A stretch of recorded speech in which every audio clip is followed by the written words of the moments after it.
So Marlton Elementary School was actually where I went to school, and I agree that it is not a very old building, and there have been a lot of improvements to it. The cafeteria, the library, and also the new rec center, and all those.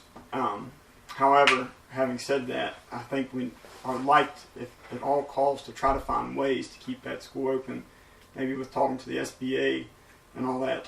But having said that, I don't think county taxpayer dollars should go to fund a school that may have a flood or may have issues.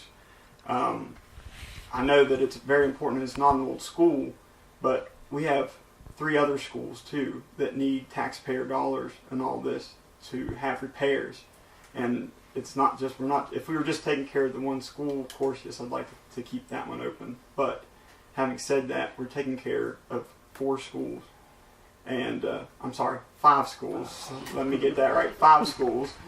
And so I think maybe we do need to look at other options, but I think we still have some time, hopefully. So hopefully we can take our time with this and come up with a solution that'll be. I think the current board has done a good thing, talking with the mayor as well, and trying to get the town involved in this as much as possible. But I do think maybe there are options out there where maybe we can, if it comes to it, relocate the school, but also keep it in town limits or something of that effect. And also, too, what you've got to look at is flood insurance. I don't know what we're paying in flood insurance. If I'm just not in there, I don't know that, but that is a huge cost, and for that big of a building, could be very big. Thank you. Thank you, Mr. Gibson. That's easy for me. Like Justin, I went to school there and loved the town of Marlton, and I don't know what the current situation is because I'm not on the board, but we have to seek a county plan and some way canvass the county and find out what the taxpayers want to do. I don't think it's up to the Board of Education to make that decision. I think it's the citizens own the school. People of the state of West Virginia own every one of these buildings.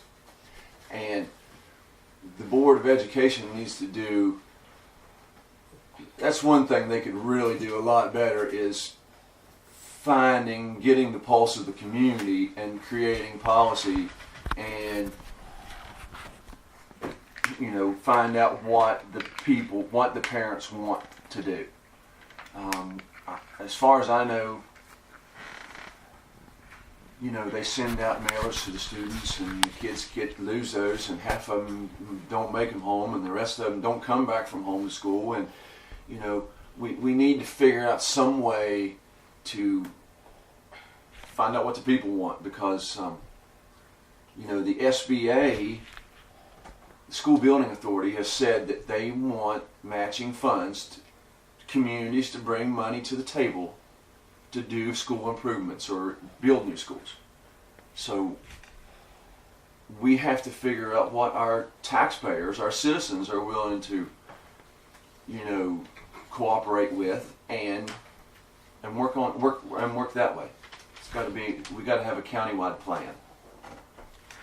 Thank you, Mr. Grimes. The SBA has told us, and Ms. Dunbrack knows this because she's on the board with me, that they will not put a nickel in Marlton Elementary School. We're on our own. Anything we do to Marlton Elementary has to come out of our general fund. We've had problems with the sprinkler system. We've tried to repair it. I've heard of some of these candidates tonight. I've heard candidates say, well, our houses are over 50 years old and they're in good shape.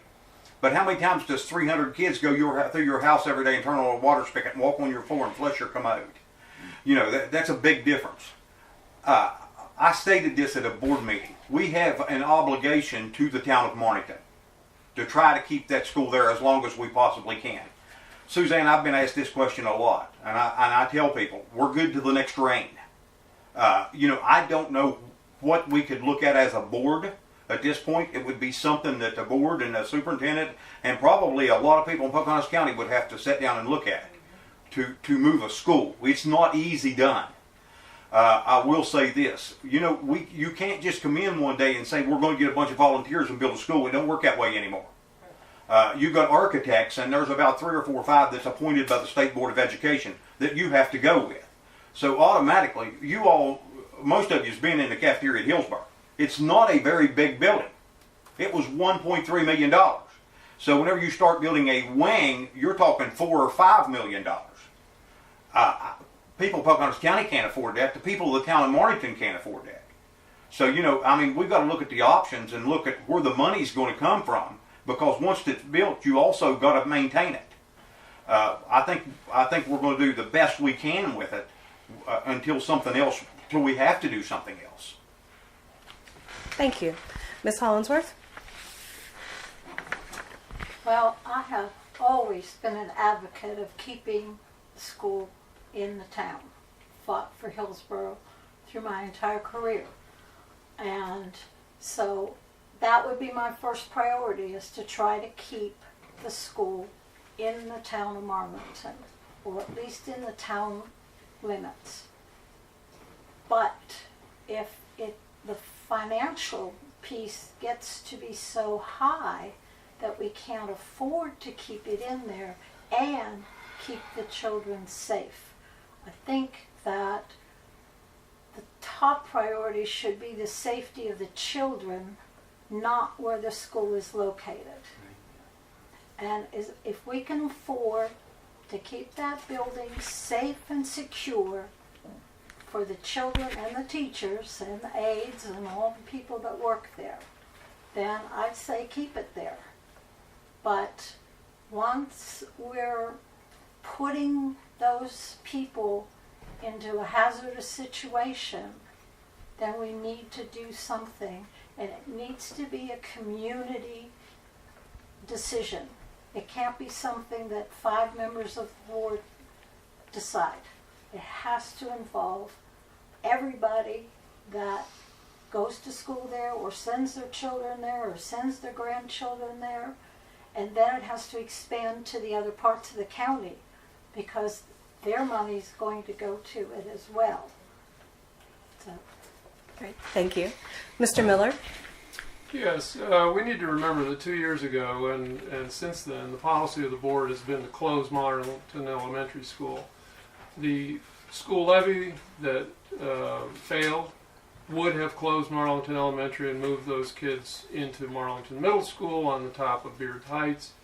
And even though Mr. Grimes says that he believes that the school should stay there, the fact is the board has never changed its position, even though the superintendent has said that he now believes that would be the right thing to do. We should remember that these schools were all built with local taxpayer money 50 and 40 years ago, and the fact that the SBA is looked at now as the only source of funds, I think, is short-sighted. The other thing to remember is that building a school somewhere else in the town of Marlington would be much more expensive than adding to the existing infrastructure that exists now, the wellness center, the cafeteria, and the library, which were all built on school property at or above the 100-year flood level. And what we're missing is classrooms at the 100-year flood level that are tied in. That classrooms are relatively inexpensive to build. That's not to say it's cheap, but if the SBA won't pay for it, then this issue of trust comes back to the point that if you can involve the entire community and build a level of trust and confidence, then I think that a bond issue would be the way to go about financing improvements. But it has to be done over a period of several years of planning and getting everyone together to agree on an approach. Thank you. Ms. Hefner? Will you repeat the question? Yes.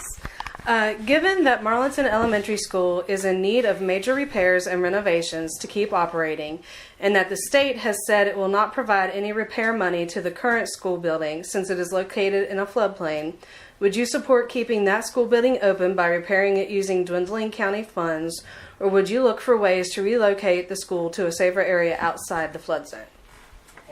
Okay, well, that's what we're doing now, is using the dwindling funds to repair it.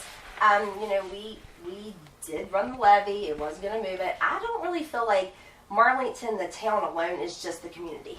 I feel like that community spreads all the way to Buckeye, to Beard Heights, to Marlington Middle School, even to Edgeray. They're all my community, everybody. I'm not going to say just the town of Marlington. And this is and should be a whole county decision. Unfortunately, not everybody always agrees. I mean, Marlington was built on two men arguing. That is what happens at times. I think that it is very important to have safe schools. And with that being said, unfortunately, Marlington Elementary is just not safe at all times. It's not a question of if, it's just when this is going to happen, unfortunately. I don't want to see any school be moved or shut down, but sometimes you have to do what's best for the school as opposed to what you want for yourself. Thank you. Thank you. Mr. Burns? Yes, and I agree with a lot of the things that the panel here has said this evening. I am lived in Marlington all my life, went to school there. I've got a wife that teaches there. I've got a daughter. I've got 3 grandkids going to go through there before too long, and I have a lot of compassion for the Marlington school system. I would like to see it stay at the present location. I think there are things that can be done. I think that we can build a wing of classrooms, raise them up to the 100-year flood level. You've got your library already in place. You've got your wellness center already in place. Cafeteria is already in place. We fought tooth and nail back many years ago to get that cafeteria there. I feel like that we have laid a lot of groundwork already, and it'd be a shame to turn our backs on it. The town of Marlington really depends on that school. It's a big revenue service for the town. You take that school out of the town, Marlington's done. It'll look like Richwood or a small community that has lost a school. All you have to do is just look around and you'll see what it does when you take the school out. So I am in favor of keeping the school there. I believe that we keep pounding on SBA. There's got to be some money out there somewhere that we can build some classrooms, and utilize the other buildings that have already been built. Great, thank you.